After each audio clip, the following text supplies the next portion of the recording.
people. Thank you. Thank you, Director Gabbard. General Adams, Camden, Arkansas is the home of brand new production lines for the Israeli missile defense interceptors. Could you please explain how critical Arrow and Iron Dome systems being built in Camden are for not only Israel's defenses, but the defense of hundreds of thousands of American citizens and troops in the region?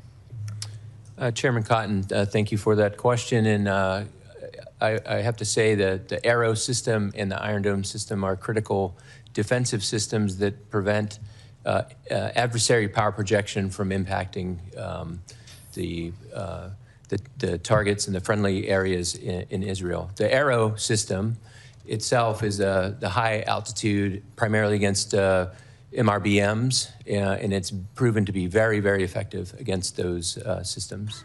The Iron Dome is more of a closer-in system, protecting against rockets and things of that nature. But the combination of those two with U.S. systems creates a shield to prevent those attacks from the Iranians impacting key areas in areas where they're protecting. Thank you, General Adams. I was recently in Camden with Secretary Hegseth as part of his Arsenal of Freedom tour, and they are great Arkansans who do great work to keep our nation safe. General Hartman, we've often spoken about our pressing need for more cybersecurity manpower and part-time formation, such as the Arkansas Air National Guard's 223rd Cyberspace Operations Squadron are a great way to grow the force. What recommendations do you have to grow these cyber protection teams and develop more capacity for local and national missions? Chairman Cotton, thanks for the question. I did hear a little bit about the great team in Arkansas there, and I know 855 CPT operates from that formation. And so for us, certainly looking at a number of different initiatives. One, ensure that we can share all of the relevant top secret classified information and other sort of indications and warning that the organizations need. But I will tell you, I'm an advocate for an ability to establish some sort of joint reserve cyber organization, and so that at Cybercom we can ensure that those organizations have all of the advanced training that they need to ensure that those organizations have access to all of the intelligence that they need, and to ensure that we control some level of funding at both Cybercom and NSA that can be used to mobilize those personnel to handle the most difficult problems that we're faced with. And we have been working with Congress on some of that language and the department, and we appreciate it, sir. Thank you, General Hartman. As I said in my opening, we only have this one public hearing a year, even though the committee hears from each of you several times throughout the year in classified settings. So we don't often have a chance to tell the American people what great work their intelligence professionals are doing for them. So Director Ratcliffe, could you take the opportunity to maybe join in the excellent briefings that Secretary Hegseth and General Kane have provided on a regular basis over the last couple months on the military aspects of both the Maduro raid and Operation Epic Fury, to explain the CIA's contributions to those operations? Thank you, Senator. You know, last year when I was here in my confirmation, I promised you all, and you had all asked for, a more aggressive CIA, one that was focused on core mission, getting back to the business of stealing secrets, to be able to provide our policymakers with a decisive strategic advantage that would allow and advance and contribute to foreign policy and national security successes. To the credit of the CIA workforce, the CIA has delivered. Some of those successes have been very public. As you mentioned, Senator, Operation Midnight Hammer, Operation Absolute Resolve, flawless military operations like that are hostage to a flawless intelligence picture. And the CIA, as you know from classified briefings, contributed in myriad ways to the success of that. But what I would say to you is those successes are just emblematic of the phenomenal progress and success really by every measure, every metric, every standard across every national security space with regard to the work of the CIA. Senator, you mentioned some of it in your opening. The increase of our asset stable and our human sources up by 25%, our FI collection across the board, our foreign intelligence collection up by 25% overall, and in important categories like China, for instance, up 100%. In areas like tech and AI, up 45%. On the counter-narcotics front, our operations up by 70%. And with regard to counterterrorism, those are classified numbers that I'll share with you in the classified portion of this hearing, but they're off the charts good. The best way I can summarize it, Senator, is I had a 32-year veteran of the agency retire this year, and he said to me, I hate to go. I don't know if this is the best year that the CIA's ever had, but it's the best year I can ever remember. And I think that reflects the current morale of the CIA. It's a workforce that knows it's doing a great job. It knows that it's being allowed to do what they signed up to do, which is provide that decisive strategic advantage to our country for great successes that everyone can see. So I thank you for the opportunity to let me recognize the CIA workforce. Thank you. Director Ratcliffe, I want to address one specific threat from Iran, the threat of an intercontinental missile, which is really just the combination of two technologies, one thrust to get something into space and a reentry vehicle to get it back to Earth. Iran has always had a space launch program, which is flimsy cover for the first part of that intercontinental missile program. I haven't seen any Iranian astronauts in space lately.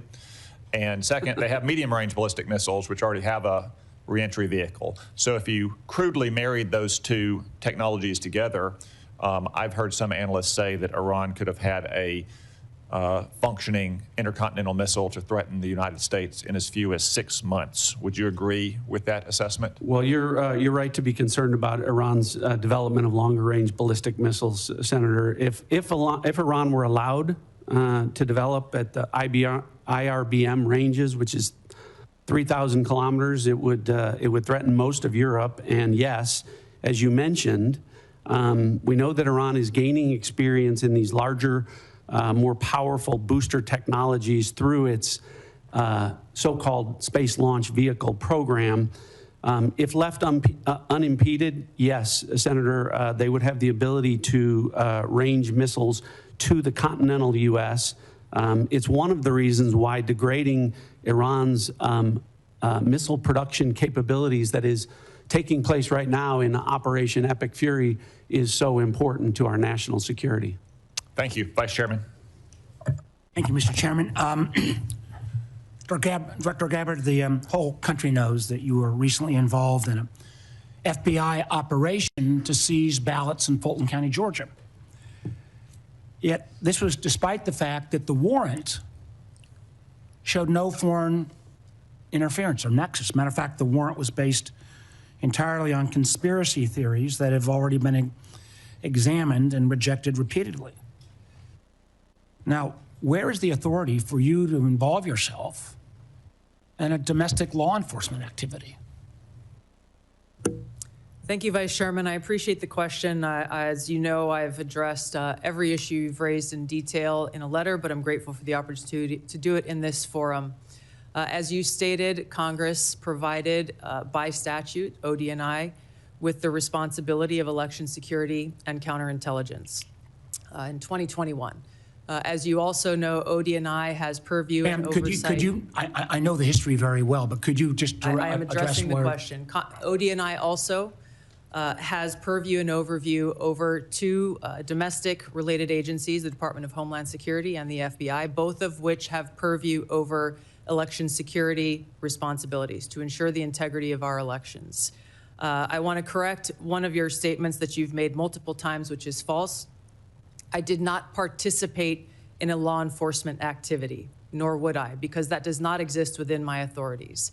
You were present on the scene. Are the photos of you on the scene false? I was at Fulton County, sir, at the request of the president, and to work with the FBI to observe this action that had long been awaited. I was not aware of what was in the warrant or was not in the warrant. And what was the president's specific request for you to go to? What was the specific request that was made by the president for you to show up in Fulton County? To go and observe the FBI's activities on this issue. So why? When you look at the fort, your question, sir. Do you have the answer why the president was knowing about this affidavit before it was even served? I'm not aware that the president knew about an affidavit before it was served. Then why was he sending you to Fulton County? This occurred the day that the FBI had it approved, their warrant approved by a local judge, and they began to execute this. To Director address your Gabbard. question, sir, about the foreign nexus question, in order for us to better understand the vulnerabilities in our election systems that may exist today as we look to 2026, and yes, we are very focused on trying to make sure that this election is one that the American people have Director faith. Gabbard, I've got a number of count their questions. votes Director as Gabbard, cast. I have a number of questions. Let me ask my next question, please. You have not provided any of the required reports or briefings to this committee on foreign interference. This is the first threat assessment since 2017 that didn't even mention foreign interference. Last year, when you were already confirmed, it mentioned it at high level. Are you saying there is no foreign threat to our elections in the midterms this year? As I stated in the outset of my remarks, this year's annual threat assessment matches the prioritization of threats and Please answer the focus question, yes or no. Is there foreign threat interference that to the our president elections this has year? laid out. Are there foreign? Please allow me to answer the question, sir. The intelligence community has been and continues to remain focused on any collection and intelligence products that ma'am, show a potential foreign threat for those who are So seeking far, to there has been none then because you've made in our no election reports. system. Excuse me, ma'am. If you want to ask the questions, you should have stayed in Congress. Please answer the questions. I didn't ask you a question, sir. I'm trying to answer your questions. So you're saying the failure to provide any reports or the failure to have any mention of a foreign threat assessment, I would draw the conclusion there must be no foreign threat to our elections in 26. So that brings me a question that I have for both you, ma'am, and Director Patel. There are reports that in 2020, the president was preparing an executive order to potentially seize ballots or bring in federal forces. There is a published report that there is a similar EO being drafted right now about 2026, citing China. Director Patel, do you have any knowledge of that draft EO? Thank you, Vice Chairman. I do not, sir. Director Gabbard, do you have any? I do not. Thank you. Let me move to Iran. Now, I understand, and I appreciated Director Gabbard, your comments yesterday about agreeing that the president has sole authority, I guess, in his bones to declare whether something is an imminent threat. I didn't agree with your friend, Mr. Kent, but I didn't, again, I agreed with him yesterday on the fact that there was no imminent threat. I guess what I'm concerned about, one thing is, even in your printed testimony today on page 6, and your last paragraph on page 6, as a result of Operation Midnight Hammer, Iran's nuclear enrichment program was obliterated. There's been no efforts to try to rebuild their enrichment capability. You omitted that paragraph from your oral opening. Was that because the president had said there was an imminent threat 2 weeks? No, sir, I recognize that the time was running long, and I skipped through some of the portions So you chose to take of my omit- oral delivered remarks. You chose sir. to omit the parts that contradict the president. The president continues to say as well that he had no idea, was shocked that the Iranians had moved to take over the Strait of Hormuz. Did you provide any intelligence that would say that it would be that it was not likely that the Iranians would try to move on the strait? I'm not aware of those remarks, and I think those of us here at the table can point to the fact that historically the Iranians have always threatened to leverage their control over But why would the Strait president of say he was Hormuz. amazed? I'm not aware of those remarks. What about the comments the president made that thought that he was surprised again, reports that Iran struck the adjacent Gulf states? Again, I'm not aware of those remarks. We have Well, been let me and ask you this. continue to Did provide you brief the president? Did you brief the president? Decisions. Did you brief the president if he starts a war of choice that the likely result would be that Iran would strike adjacent Gulf nations and close the Strait of Hormuz? Did you brief him on those two facts that I think have been consistently the assumptions of the intelligence community? I have not and won't divulge internal conversations. I will say that those of us within the intelligence community continue to provide the president with all of the best objective intelligence available to inform his decisions. Senator Collins. Thank you, Mr. Chairman. Director Gabbard, You just testified that ISIS and al-Qaeda are significantly weaker. And reflecting that view, you have devoted declining budgets, personnel, and emphasis on countering terrorism. Yet, the fact is that ISIS is growing and operating in Somalia, Afghanistan, Syria, Pakistan, and Iraq. Al-Qaeda is surging in Afghanistan, the Arabian Peninsula, and throughout Central Africa. The Houthis in Yemen and the rest of the Iranian proxies remain a serious threat. Focusing, as you have done, on great power competitors seems to have diverted resources from the fight against terrorism, a fight that's very much still going on.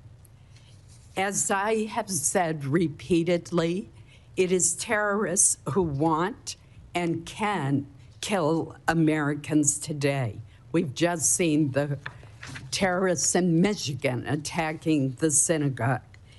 In addition, it appears that a more stovepiped effort in the Intelligence Committee has returned. How are you ensuring that Americans are safe and that you are countering counterterrorism threats to our homeland and to U.S. citizens abroad?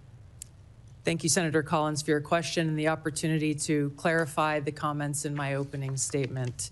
My reference to the size of ISIS and al-Qaeda organizationally is smaller and weaker than it was during its peak over a decade ago. However, I completely concur with your remarks about the threat of ISIS, al-Qaeda, and other Islamist terrorist groups around the world, and the threat that they pose to U.S. interest service members and directly to the homeland. Our ODNI National Counterterrorism Center has been at the forefront of ramping up, and I believe is more active today than it has been certainly in a long time. We are dedicating every resource that they ask for, as well as the counterterrorism elements